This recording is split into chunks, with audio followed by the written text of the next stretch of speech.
जरा विसाऊ या वळणावर भाग 2. मागच्या भागात आपण वाचले, अभिजित मुलगी बघण्यासाठी तयार झाला होता. आता पुढे. अभि, लक्षात आहे ना, उद्या आपल्याला मामाकडे जायचे आहे. मामाकडे कशासाठी? आपल्याला तर मुलगी बघायला जायचे होते ना. वनिता ताईंकडे प्रश्नार्थक नजरेने बघत अभिने विचारले. अरे हो, मामांच्या शेजारीच राहते ती, वनिता ताईंनी उत्तर दिले. अरेच्चा, म्हणजे जर लग्न झाले तर प्रत्येक वेळेस सासरवाडीला गेल्यावर मामांचे दर्शन घेऊनच यावे लागेल, अभिजित हसून म्हणाला. तू ना अभि, कधी सुधारणार नाहीस. एवढे मामा मामी तुझ्यासाठी जीव ओततात आणि तू असं बोलतोस. वनिताताई जरा रागतच म्हणाल्या. चेष्टा केली गाई. बरं, उद्याची काय तयारी? वनिताताई. तयारी म्हणजे? परीक्षा घेणार आहे का मुलगी माझी? अभि, चेष्टा पुरे. मुलगी पसंत पडली तर लगेच सुपारी फोडू म्हणजे मामा असे म्हणत होता. आई, घाई नको. मुलगी बघायला येतोय ना मी. नंतर ठरवू ना बाकीचे. बरं, मग तसं सांगते मामाला. दुसऱ्या दिवशी वनिताताई आणि अभिजित मुलगी बघण्यासाठी गेले. ओळख करून देतो. ही माझी बहीण वनिता आणि तिचा मुलगा अभिजित. चांगल्या मोठ्या कंपनीत जॉबला आहे हो आमचे अभिजित, मामी मध्येच म्हणाल्या. हे ऐकून अभिजितला कसे तरीच झाले. आणि अभिजित हे मिस्टर अँड मिसेस पाटील, अनुराधाचे आईवडील. हा तिचा मोठा भाऊ अंकित आणि ह्या वहिनी. मामांनी सर्वांची ओळख करून दिली. प्राथमिक चर्चा झाल्यावर अनुराधाची वहिनी तिला घेऊन आली. वनिताताईंना तर अनुराधा पाहिल्याबरोबरच आवडली होती. ते त्यांच्या चेहऱ्यावरून स्पष्ट जाणवत होते. त्यांनी अभिजितकडे नजर वळवली. अभिजितही अनुकडे एकटक बघत होता. तुम्हाला काही विचारायचे असेल तर विचारा, या अनुच्या वडिलांच्या बोलण्याने अभिजित भानावर आला. वनिताताईंनी शिक्षण, जॉब असे काही बेसिक प्रश्न विचारून पुढची जबाबदारी अभिजितकडे सोपवली.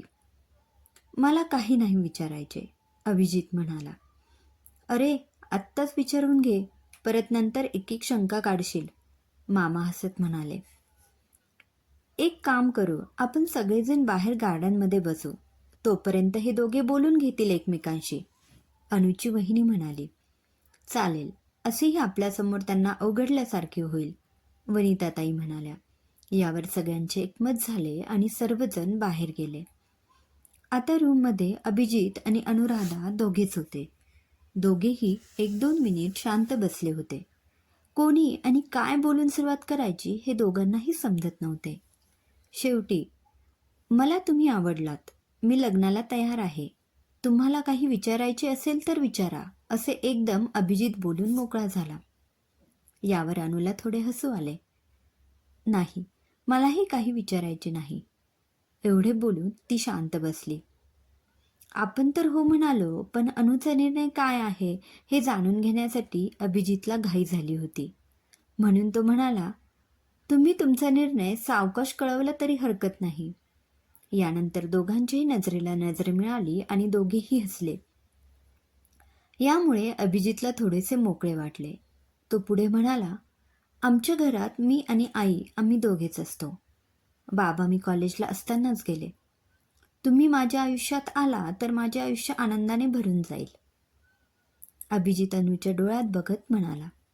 अनुचे डोळे बोलके होते. तिच्या डोळ्यातून त्याला होकार जाणवत होता, पण तोच तिच्या ओठातून समजला म्हणजे लग्नावर शिक्कामोर्तब होईल असे त्याला वाटत होते. त्यामुळे तो तिच्याकडे उत्तराच्या अपेक्षेने बघत होता. त्याची ही प्रतीक्षा संपली आणि अनु आपल्या नाजूक आवाजात म्हणाली, मलाही आवडेल तुमच्या या आयुष्याचा भाग व्हायला. हे ऐकून अभिजितच्या चेहऱ्यावर हसू उमटले. सकाळी आईला सुपारीसाठी हो म्हणालो असतो तर बरं झालं असतं असा विचारही त्याच्या डोक्यात चमकून गेला. दोघांनीही आपला निर्णय बाकीच्यांना सांगितला. दोघांचाही होकार आहे म्हटल्यावर मामा त्यांच्या कर्तव्यापासून थोडीच दूर सरकणार होते. जरी ताई नको म्हणाली असली तरी मामाने आपली जबाबदारी चोख पार पाडली. तुमची काही हरकत नसेल तर आत्ताच आपण सुपारी फोडून घेऊ, मामा अनुच्या बाबांना म्हणाला. अनुराधाच्या बाबांनी आणि भावाने चर्चा करून लगेच त्याला संमती दर्शवली. दोन्ही बाजूंच्या लोकांनी लगेचच तयारी करून अभिजित आणि अनुराधाच्या लग्नाची सुपारी फोडली. वनिताताईंचा आनंद तर गगनात मावत नव्हता आणि सकाळी लगेच होकार द्यायला नको यावर ठाम असणारा अभिजित मात्र मामामुळेच लगेच सुपारी फुटली याबद्दल मनातल्या मनात मामांच्या आभार मानत होता. घरी निघताना अभिजित अनुचा फोन नंबर घ्यायला विसरला नाही. परत एकदा भेटून बोलू असेही अभिजितने संधी साधून अनुला सांगितले. अभिजित आणि अनुराधा त्या दिवशी रात्री आपल्या येणाऱ्या आयुष्य रंगवण्यात घडून गेले होते. 2-3 दिवसांनी अभिजितने अनुला फोन करून भेटण्यासाठी एका गार्डनमध्ये बोलवले होते. अभिजित अनुच्या आधी गार्डनमध्ये पोहोचला होता. बँकेतले आपले काम आटपून अनुही निघणार तोच साने मॅडमनी तिला विचारले, काय आज लवकर निघालीस? कशाची एवढी घाई?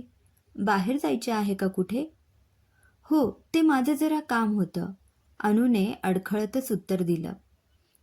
अगं, आम्हाला वाटलं तुमच्याकडून बातमी समजेल, पण तुम्ही तर काहीच सांगत नाहीत. तर आम्हीच विचारतो, मिस्टर गिरी म्हणाले. काय ते? अहो, लग्न जमलं आहे तुमचं, खरं आहे का? हो, ते मी तारीख फिक्स झाली की सांगणारच होते. बँकेतले सहकाऱ्यांचे प्रश्न काही संपत नव्हते आणि अनुला तर निघण्याची घाई झाली होती. पहिल्यांदाच अभिजितला भेटायला जायचे आहे आणि एवढा उशीर.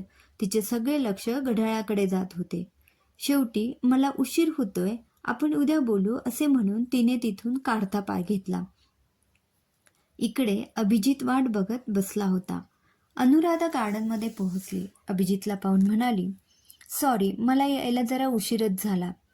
काहीच हरकत नाही, मी पण थोड्या वेळापूर्वीच आलो आहे. या ना, बसा. तिथे असणाऱ्या बेंचकडे हात करत अभिजित म्हणाला. अनु आणि अभिजित एका बेंचवर शेजारीच बसले. कशासाठी बोलवले मला? इथे काय बोलायचं होतं? अनुने काहीतरी बोलायला सुरुवात करायची म्हणून विचारले. ते म्हटलं लग्नाची तारीख फिक्स करून टाकू. अभिजितचे हे उत्तर ऐकून दोघेही एकमेकांकडे बघून हसले. तुमचा विनोदी स्वभाव आवडला मला, अनु हसत म्हणाली. चला, म्हणजे काहीतरी तर आवडले तुम्हाला. या ड्रेसमध्ये तुम्ही छान दिसताय. अभिजितच्या या बोलण्यावर प्रश्नार्थक नजरेने बघून अनु म्हणाली, फॉर्मॅलिटी म्हणून बोलू नका. एकतर दिवसभर बँकेत काम करून मी तशीच इकडे आले आहे, त्यामुळे मी किती छान दिसते आणि माझा ड्रेस कसा आहे ना ते मला माहीत आहे. उगाचच काहीतरी बोलायचं म्हणून बोलू नका. ठीक आहे, मला वाटले मुलींना असे भेटल्यावर तू छान दिसेस असं म्हटलं, आवडते म्हणून म्हणालो. पुरे, अनु. ओके, आता खरंच मलाही तुमचा स्पष्टवक्ता स्वभाव आवडला. फॉर्मॅलिटी नाही, खरंच. त्यानंतर दोघांनीही 1-2 तास छान गप्पा मारल्या. आपल्या नवीन सुरू होणाऱ्या सुखी संसाराची स्वप्ने रंगविली. त्या दिवशी दोघांचीही पक्की खात्री पटली की आपण निवडलेला जोडीदार एकदम योग्य आहे. क्रमशः अभि आणि अनुने बघितलेले सुखी संसाराचे स्वप्न कशी पूर्ण होतात ते वाचू पुढच्या भागात. धन्यवाद.